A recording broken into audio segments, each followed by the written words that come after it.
በእንግሊዘኛው መጽሐፍ ቅዱስ ቃል ውስጥ የተሸሸጉ ስህተቶች። መጽሐፍ ቅዱስ በሚሊዮኖች የሚነበብ በትውልድ እየተላለፈ የእምነትና የሕግ መሠረት ነው። ግን ይህ ቅዱስ መጽሐፍ ሁል ጊዜ ከስህተት ነፃ ነበርን? ቲቲ ቪለስ የስህተት ሰብሳቢ። ቲቲ ቪለስ በመካከለኛው ዘመን በአውሮፓውያኑ አፈ ታሪክ ውስጥ የሚገኝ ክፉ መንፈስ ነው። ዲያብሎስ ወይንም የስህተት ጠባቂ ሊባል ይችላል። የእሱ ሥራ ስህተቶችን መሰብሰብ ነው። በተለይ በቅዱሳት መጻሕፍት፣ በጸሎቶች፣ በመነኮሳት አንደበት እነዚህን ሁሉ በከረጢቱ ውስጥ እየሰበሰበ እና የፍርድ ቀን ሲመጣ ማስረጃ ያደርጋቸዋል ይባላል በአፈ ታሪክ። በእኛ ሀገር ሰይጣን አሳሳተኝ እንደማለት ቁጠሩት። ሮበርት ባርከር በአውሮፓውያኑ አቆጣጠር በ1600 ሀብት የበዛለት የቤተ መንግሥት ደጃፍ ያለ ማንኳኳት የሚከፈትለት ማተሚያ ቤት የነበረው ግለሰብ ነበረ። በዘመኑ ይህንን ሀብት ያገኘው ለፍቶ ጥሮ ግሮ አልነበረም፣ ከአባቱ በውርስ እንጂ። አባቱ ይህንን የማተሚያ ቤት ንግድ ሥራ በ1589 አቋቁሞ ቤተሰቡ በእንግሊዝ ውስጥ መጽሐፍ ቅዱስን እያተመ እንዲሸጥ የሚያስችል ፍቃድን ከንግሥት ኤልሳቤጥ ቀዳማዊ አግኝቷል። ስለዚህ የመጽሐፍ ቅዱስ አዳዲስ የእንግሊዘኛ እትሞች ሲኖሩ አትሞ ለአንባቢው ማቅረብ የዚህ ቤተሰብ ኃላፊነት ነው። ለዚያም ነው በስፋት የተሰራጨውና በከፍተኛ ደረጃ ተቀባይነት ያገኙ የኪንግ ጄምስ ስድስተኛ የመጽሐፍ ቅዱስ እትሞችን በዚህ ቤተሰብ ጫንቃ ላይ የወደቀው። በአውሮፓውያኑ ባርከር የኪንግ ጄምስ መጽሐፍ ቅዱስ ቅጂዎችን ተቀብሎ ከአንድ ዓመት በኋላ አትሞ አስረከበ። ይህ መጽሐፍ ቅዱስ ግን በተለያዩ ስህተቶች የተሞላ ነበር። በዚህ የእንግሊዘኛ የመጽሐፍ ቅዱስ ህትመት ላይ በመጽሐፈ ሩት ምዕራፍ 3 ቁጥር 15 ላይ በተፈጠረው ስህተት ምክንያት የተነሳ በአውሮፓውያኑ በ1611 ሁለት የመጽሐፍ ቅዱስ ትርጉሞች በመሆን ተሰራጭተዋል። በዚህ ቦአዝን በሚጠቅሰው የመጽሐፍ ቅዱስ ክፍል ላይ በላይሽ የደረብሽውን ልብስ አቅርቢልኝ፣ ዘርግተሽም ያዢው አላት። ዘርግታ እንደያዘችም 6 መስፈሪያ ገብስ ሰፍሮ አሸከማት። ከዚያም ወደ ከተማ ተመለሰች የሚለው ክፍል ላይ ከዚያም ወደ ከተማው ተመለሰ የሚል ስህተትን ሰርቷል። በዚህም የተነሳ ታላቁ የእርሷ መጽሐፍ ቅዱስና ታላቁ የእርሱ መጽሐፍ ቅዱስ በሚሉ ሁለት እትሞች ተሰራጭተዋል። ይሁን እንጂ ይህቺ ስህተት አይደለችም የዚህን ቤተሰብ የማተሚያ ቤት ሥራ ዕጣ ፈንታ ከአፈር የደባለቀችው። ከ20 ዓመታት በኋላ ማተሚያ ቤቱ ሌላ የእንግሊዘኛ መጽሐፍ ቅዱስ ሲያትም የፈጠረው የቃላት ግድፈት፣ ዝንፈት ብቻም ሳይሆን ያስቀረው ቃል እጅግ የከፋ ሆኖ በታሪክ ሰነድ እንዲሁም ስህተቶችም በሚሰበስበው ክፉ መንፈስ ወይንም ዲያብሎስ ረገድም ተመዝግቦለታል። በ1631 ባርከር ከማርቲን ሉቃስ ጋር በመሆን ሌላ የኪንግ ጄምስ መጽሐፍ ቅዱስን አተመ። ያኔ የቲቲ ቪለስ ስህተት መሰብሰቢያ አቁማዳ ዳግም እንዲሞላ አደረገው። ይህ ስህተት የተገኘው ዳግም ኦሪት ዘዳግም ምዕራፍ 5 ቁጥር 24 ላይ ነው። ስህተቱ በእንግሊዘኛው ቃል ላይ የተመሠረተ ነው። ግሬትነስ የሚለውን ቃል ግሬት አስ በሚል ተተይቧል።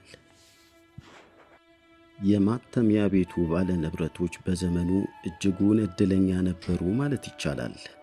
አስ የሚለው ቃል ትርጉም ዛሬ ያለውን ፍቺ ገና አላገኘም ነበር።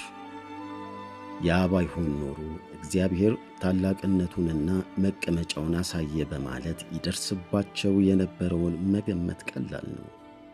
ነገር ግን በወቅቱ ለህትመት የበቃውን የመጽሐፍ ቅዱስ ዝነኛ ያደረገው ግን ይህ የቃላት ግድፈት አይደለም።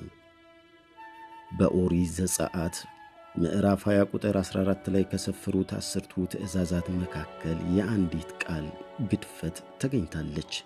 በዚህም የተነሳ ትርጉሙ ተዛብቶ አታመንዝር የሚለው ትእዛዝ አመንዝር የሚል ኖረን የፈቀደ አስመሰለው።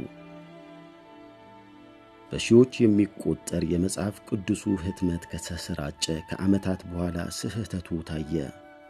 በካህኑ ጴጥሮስ ሄይል እንደተዘገበው ቅጣቱ እጅጉን ከባድ ነበር። የንጉሡ አታሚዎች ከ10ቱ ትእዛዛት 7ኛው ላይ ኖ የሚለውን ቃል በመግደፋቸው በእንግሊዘኛው መጽሐፍ ቅዱስ ላይ አሳፋሪ ስህተትን ሰርተዋል ነበር ያለው።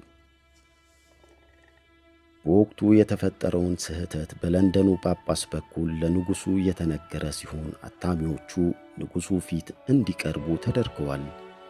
የተሰራው ስህተት ቀርቦ በዝርዝር ከታየ በኋላ ተገቢ የተባለ ቅጣት እንደተጣለባቸው ተገልጿል። ከቅጣቱ ባሻገርም ባርከርና ሉቃስ የማተሚያ ቤት ፍቃዳቸው በፍርድ ቤት ትዕዛዝ ተሰርዟል። ይህም ከማተሚያ ቤት ሥራ ለአንዴና ለመጨረሻ ጊዜ እንዲሰናበቱና ኪሳራን እንዲከናነቡ አድርጓቸዋል። የቃላት ግድፈት የተሰራባቸው መጽሐፍ ቅዱሶች በሙሉ ተሰብስበው እንዲወገዱ ተደርጓል። አንዳንዶች ግን ምናልባት እጅግ በጣም ጥቂቶቹ በግለሰቦች እጅ የሚገኙ ሲሆን ዛሬም ድረስ ርኩሱ መጽሐፍ ቅዱስ፣ ማመንዘርን የፈቀደው መጽሐፍ ቅዱስ ወይንም የኃጢአት መጽሐፍ ቅዱስ በመባል ይታወቃል። ይህ በመጽሐፍ ቅዱስ ትርጉም ላይ የተሰራው ትልቁ ስህተት ቢሆንም በተለያዩ የእንግሊዝኛ እትሞች ላይ የተለያዩ የቃላት ግድፈቶች ተከስተው ያውቃሉ።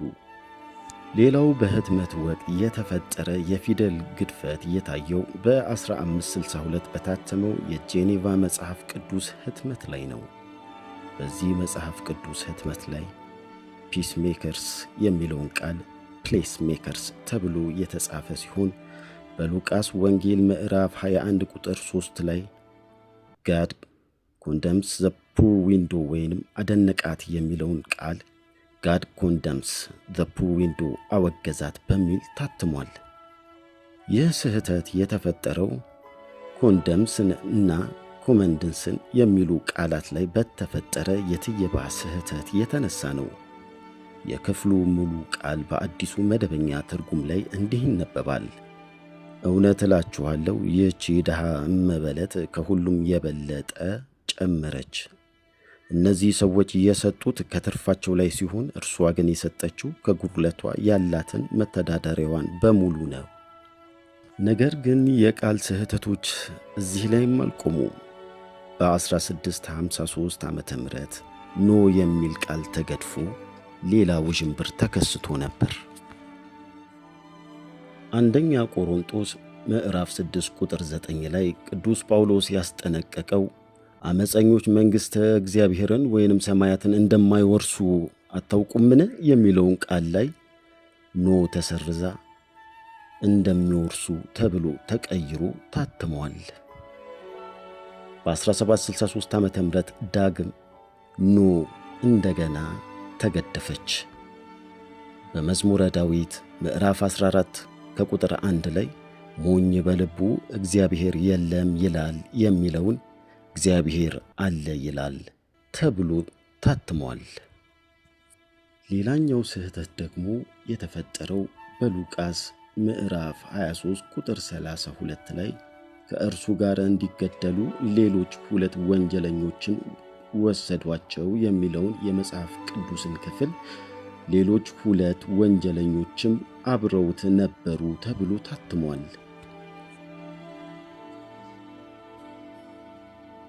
በ1612 የታተመው መጽሐፍ ቅዱስ ላይ ደግሞ መዝሙረ ዳዊት ምዕራፍ 119 ከቁጥር 161 ላይ ገዢዎች ያለ ምክንያት አሳደዱኝ የሚለውን አሳታሚዎች ያለ ምክንያት አሳደዱኝ ተብሎ ታትሟል።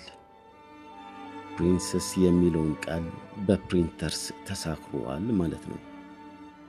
በ1682 በታተመው መጽሐፍ ቅዱስ ላይ ደግሞ ዘዳግም ምዕራፍ 24 ከቁጥር 3 ላይ ሁለተኛውን ባል ቢጠላት የፍችዋንም ጽሕፈት ጽፎ በእጇ ቢሰጣት ከቤቱም ቢሰዳት ወይንም ሚስት አድርጎ ያገባት ሁለተኛው ባሏ ቢሞት ሁለተኛው ባል ቢጠላት የሚለው ቢበላት በሚል ታትሟል። ሄትስ ኸር የሚለው ተገድፎ ኢትስ ኸር ተብሎ ታትሟል። በመጽሐፍ ቅዱስ ህትመት ወቅት የሚከሰቱ የቃላት ግድፈቶች ከጥንት ጀምረው የነበሩና ዲያብሎስ ወይንም ቲቲቪለስ እየሰበሰበ እያሳሳተ እስከ ቅርብ ጊዜ ድረስ ቀጥሏል። በ1966 በታተመው መጽሐፍ ቅዱስ አንድ ክፍል ውስጥ የእንግሊዘኛዋ አር ፊደል ተገድፋ ፕሬይ ፎር ፒስ የሚለው ፔይ ፎር ፒስ በሚል ታትሟል።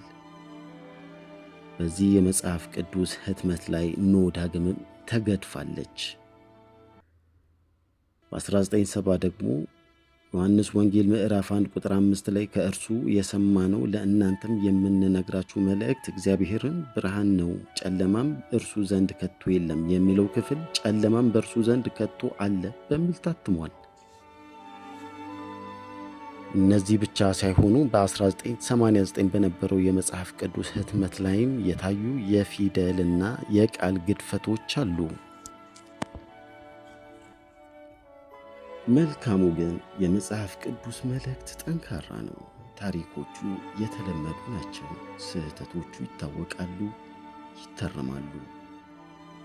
ነገር ግን መጽሐፍ ቅዱስን የሕይወት መመሪያችን ነው ብለው በሚቀበሉት መጽሐፍት ውስጥ እንዲህ አይነት ስህተቶች ያሉበት መጽሐፍ ቅዱስ ከየዋሃኑ አማኞች እጅ ቢገባ ብሎ ማሰብ ተገቢ ነው።